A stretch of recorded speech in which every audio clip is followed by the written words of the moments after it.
Hello everyone, welcome to Wizard Educational Institute. আজি আমি এই ভিডিওটোত এটা অত্যন্ত গুৰুত্বপূৰ্ণ বিষয় আলোচনা কৰিম। বিষয়টো হৈছে সাকসেস, সফলতাৰ ওপৰত। সফলতাত ডিসিপ্লিন, মোটিভেশন আৰু মেন্টাল হেলথে কেনেকুৱা ধৰণৰ ৰোল প্লে কৰে। অসমীয়াত এষাৰ কথা আছে, ভুকুতে কল নপকে। ঠিক সেইদৰে এক ৰাতিৰ ভিতৰতে সাকসেস অৰ্থাৎ সফলতা পোৱাটো সম্ভৱ নহয়। সফলতা এক দীঘলীয়া জাৰ্নি আৰু এই জাৰ্নিত মোটিভেশন, ডিসিপ্লিন আৰু মেন্টাল হেলথে গুৰুত্বপূৰ্ণ ভূমিকা পালন কৰে। প্ৰেৰণা কি? প্ৰেৰণা হৈছে যাৰ দ্বাৰা আপুনি কামটো আৰম্ভ কৰিছে, যিটো শক্তিৰ দ্বাৰা আপুনি কামটো কৰিবলৈ শক্তি পাইছে।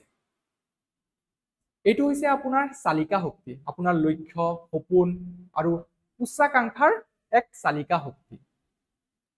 প্ৰেৰণা দুই প্ৰকাৰৰ, এক অন্তৰ্নিহিত প্ৰেৰণা আৰু এটা হৈছে বাহ্যিক প্ৰেৰণা।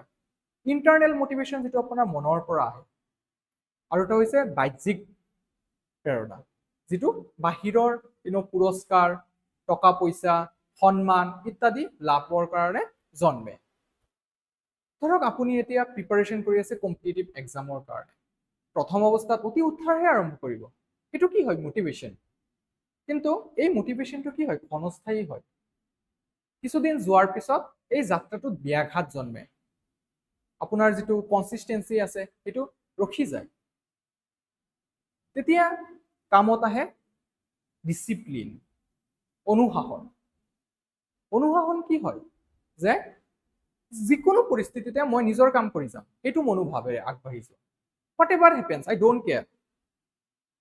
সো এই অনুশাসনে আপোনাক গন্তব্যস্থললৈ লৈ যায়। প্ৰেৰণাই আপোনাক আৰম্ভণি দিয়ে, কিন্তু আপোনাক গন্তব্যস্থল বা ডেষ্টিনেশ্যনলৈ যোৱাত সহায় কৰে ডিসিপ্লিনে। অনুশাসন মানে ৰাতিপুৱা শুই উঠি পৰিকল্পিতভাৱে কাম কাজবোৰ কৰি যোৱা, আৰু যদি কেতিয়াবা ক্লান্ত অনুভৱ কৰে সেই সময়তো সেই অভ্যাসটো বজাই ৰখা। এতিয়া আমি আলোচনা কৰিম আন এক গুৰুত্বপূৰ্ণ বিষয়, মানসিক স্বাস্থ্যৰ ওপৰত, যাক প্ৰায়ে উপেক্ষা বা নেগলেক্ট কৰা দেখা যায়। কিন্তু আপুনি যদি ভালদৰে এনালাইসিস কৰে তে গম পাব যে মানসিক স্বাস্থ্যই হৈছে সকলোবোৰ বস্তুৰ পিছত থকা এক নীৰৱ শক্তি, সাইলেন্ট পাৱাৰ। আপুনি যদি ক্লান্ত অনুভৱ কৰে দেন কেতিয়াও আপুনি প্ৰেৰিত বা মোটিভেটেড হ'ব নোৱাৰে। আপুনি কেতিয়াও নিয়মিত হ'ব নোৱাৰে যদি আপোনাৰ চিন্তা স্কেটাৰ্ড বা নেগেটিভ হয়। সেইকাৰণে মানসিক স্বাস্থ্য এক বিলাসিতা নহয়, ই এক অপৰিহাৰ্য অংগ।